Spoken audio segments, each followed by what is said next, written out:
Nein, wir werden jetzt nicht in die Kita gehen und auch nicht auf den Spielplatz, sondern werden wir mit Hilfe von diesem Spielzeug erforschen, was in deinem Körper passiert, wenn du ein Trigger erfährst. Also, anders ausgedrückt, wenn dein Körper an frühere Ereignisse erinnert.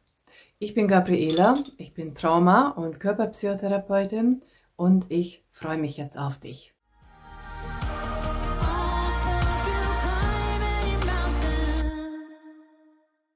Du bist womöglich gerade beim Einkaufen und du schlenderst gerade bei den Süßwarenregalen vorbei. Plötzlich erblickst du eine Schokolade, die du aus deiner Kindheit noch kennst. Du erkennst sofort die Verpackung und du spürst auch sofort, wie diese Schokolade schmeckt. Ein anderes Beispiel für dich. Du bist bei deiner Therapeutin und vielleicht probiert sie bei dir auch eine Imagination gerade aus, sogar über etwas Schönes.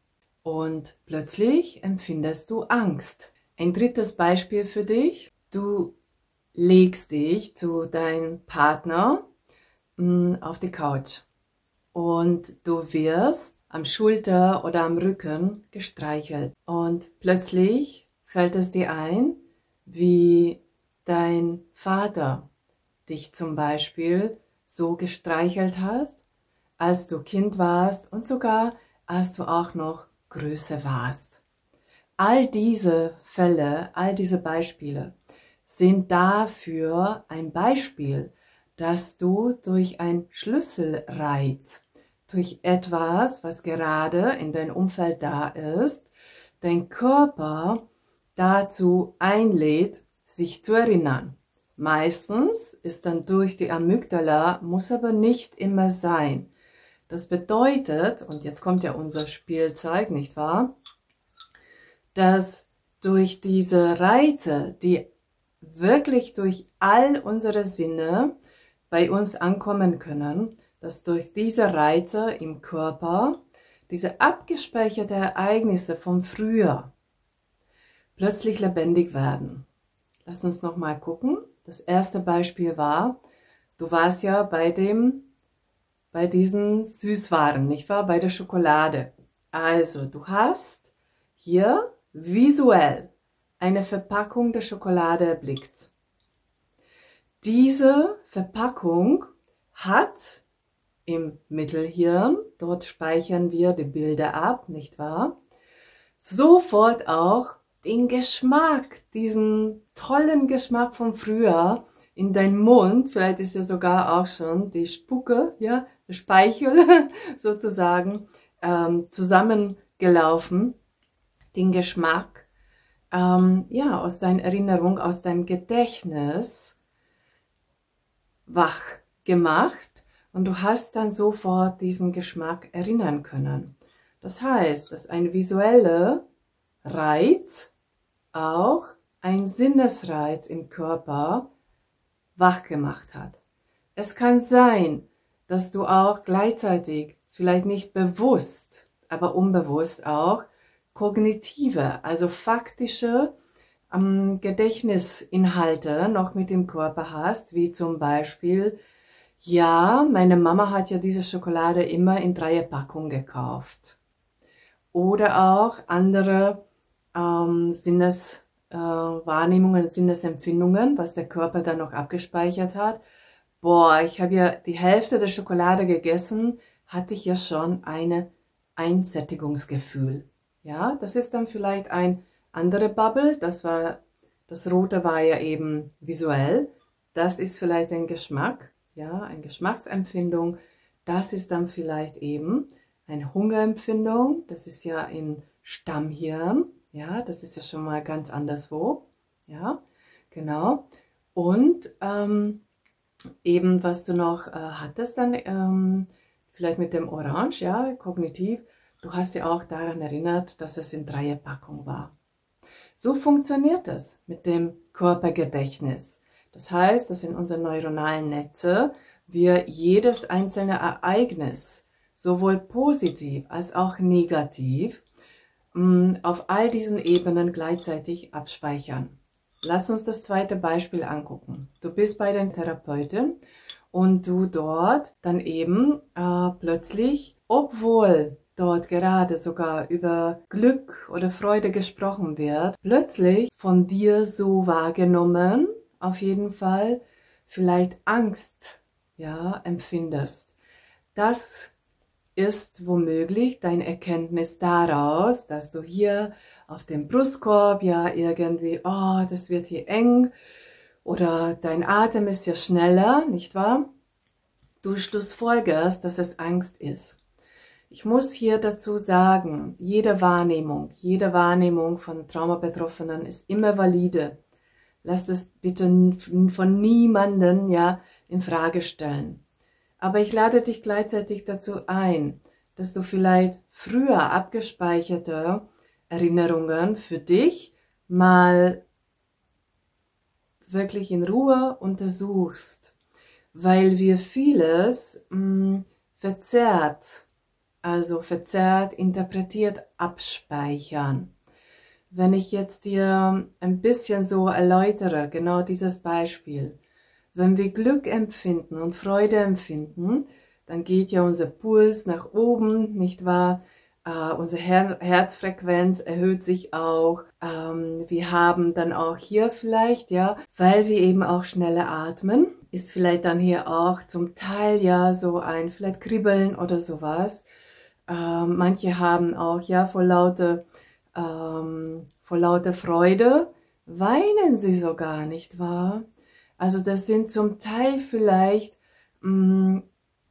widersprüchliche Reaktionen des Körpers, aber es können verschiedene Gefühle und Emotionen bedeuten, je nachdem, wie wir das erlernt haben, was das bedeutet für uns. Es ist manchmal so, dass wir womöglich diese Erinnerungen wir heute anders integrieren müssen, brauchen, damit wir diese dann auch in einem ja, heilsamen Kontext abgespeichert haben können und nicht mit Panik zum Beispiel auf sowas reagieren, sondern wir dann ja, so eben interpretieren heute, dass es nicht ein verzerrte Wahrnehmung ist.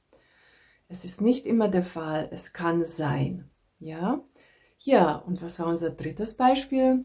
War sehr positive Erfahrung. Auch dort hat sich der Körper erinnert. Dein Partner, deine Partnerin streichelt an deine Schulter, also durch die Berührung. Das ist auch eine Körperwahrnehmung, nicht wahr? Durch Berührung, die Haut. Dort sind auch sensorische, ja, ja, Sinnesreize, die der Körper natürlich abspeichert. Und natürlich nicht nur diese Sinnesreize. Welche Farbe hatten wir denn noch nicht? Grün vielleicht? Genau. Sondern damit einhergehend auch alle Gefühle, die wir damals hatten, aber vielleicht auch sonstige Körperwahrnehmungen. Ah, da ist ja warm um mein Herz geworden. Oder, oh, mein Papa fehlt mir so sehr. Oder ja, diese Berührung oder diese Geste, dieses Verhalten von meinem Partner, oh, mag ich das so sehr. Und vielleicht auch das Gefühl von Geborgenheit und Sicherheit. Und genau wie dieses Spielzeug, ja, siehst du auch, jede Bubble, also jeder Reiz oder jede Ebene vom Nervensystem ist ja durch diese Dinge, ja, das ist ja verbunden, das ist ja alles ein Riesennetz, ja. Das bedeutet, dass es nie nur einfach etwas, durch einen Reiz, ein Erinnerungsteil bei dir dann aktiv wird, auch bei Trigger nicht, sondern alle Ebenen werden plötzlich aktiv. Was du davon dann gerade eben wahrnimmst, hängt natürlich auch davon ab, wie intensiv gerade ja, dieser Flashback ist, wie du da in dem Moment reagierst, vielleicht sofort mit einer Dissoziation. Oder kannst du schon ja, durch deine regelmäßige Selbstregulationsübungen, zum Beispiel schon viel, viel früher, ja, reagieren auf solchen Dinge, oder kannst du in die Bewegung gehen oder etwas für dich machen, wo du dann nicht in eine Erstarrung oder in eine sonstige Traumareaktion ja, mündest, sondern du dir selbst helfen kannst. Aber was du hier mitnehmen kannst, ist wichtig. Es wird immer, egal welche Art Körpergedächtnisteil hier mit berührt wird, werden immer auch alle Teile mit angefasst und noch was. Diese Teile sind meistens auch ein Teil von anderen Körpergedächtnissen. Das heißt, oder Netze, ja, Gedächtnisnetzen. Das bedeutet, wenn ich jetzt bezogen auf diese Schokolade, ja, etwas zum Beispiel erinnert habe, dass das eine Dreierpackung war, vielleicht erinnere ich mich dann auch gleich, ah ja, und auch die ganzen Fanta Flaschen waren auch immer in Dreierpackung. Das bedeutet, Gedächtnisnetze sind auch miteinander als Netz vernetzt. Deshalb ist es auch gar nicht so einfach, gerade bei Komplextrauma, Selbstregulation zu erlernen und dem Nervensystem wieder beizubringen, wie das geht, sich selbst wieder in Sicherheit zu bringen. Aber ich möchte dich ermuntern und ermutigen, dass es immer geht. Eine Erleichterung und eine Linderung kannst du immer schaffen. Und wenn du ja mit Selbstregulation immer noch Schwierigkeiten hast oder sonstige vielleicht Anliegen hast, dann komm gerne in unsere Akademie. Ein bisschen Geduld, um ein bisschen Geduld müssen wir nur bitten, weil so große Nachfrage ist ja im Moment. Unsere Termine sind ab April jetzt wieder, also das ist frühestens, was du ja bei uns buchen kannst, aber wir bemühen uns und für jeden, der bei uns einen Termin bucht, sind wir da.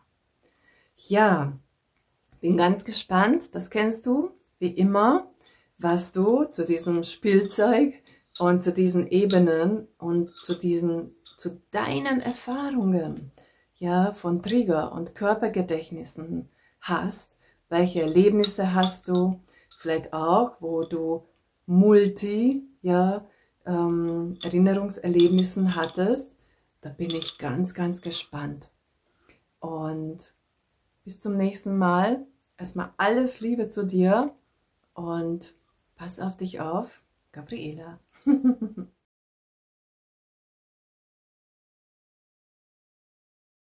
'Cause it feels like